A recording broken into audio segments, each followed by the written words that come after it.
Hi viewers, இப்போ ரொம்ப ரொம்ப ரொம்ப யூஸ்ஃபுல்லான ப்ராடக்ட் தாங்க பார்க்க போகிறோம். இது எல்லாருக்குமே யூஸ் ஆகும்னு நினைக்கிறேன். இது ரொம்ப நாளாக நான் ஆசைப்பட்டு வாங்கணும்னு நினச்சி வாங்கினதுங்க.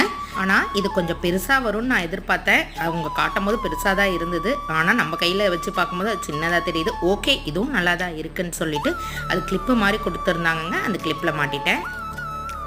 இந்த மாதிரி 2 இது கொடுத்துருக்காங்க, 2 இது பொம்மை கொடுத்துருக்காங்க. இது எப்படி நம்ம யூஸ் பண்ணலான்னு பார்க்கலாம் வாங்க.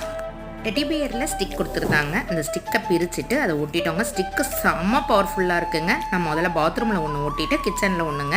பாத்ரூமில் ப்ரெஷ்ஷு சோப்பெல்லாம் ஒரே இடத்துல வைக்கிறனால இதாகுதுன்ட்டு ப்ரெஷ்ஷு பேஸ்ட்டு போட வச்சுக்கிட்டேங்க. இன்னொன்று கிச்சனுக்கு ஸ்பூன்லாம் போட வச்சுக்கலாம் அப்படின்றதுக்காக இங்கே ஒட்டிக்கிட்டேங்க. ரொம்ப யூஸ்ஃபுல்லாக இருக்குங்க. ஸ்டிக்கும் நல்லா பவர்ஃபுல்லாக தாங்க இருந்தது. நான் 1 மாதம் யூஸ் பண்ணி பார்த்துட்டு தாங்க நான் ரிவ்யூ போட்டிருக்கேன். இந்த டெடி பியர் உங்களுக்கும் பிடிச்சா லைக் பண்ணி சப்ஸ்கிரைப் பண்ணிடுங்க. ஓகே.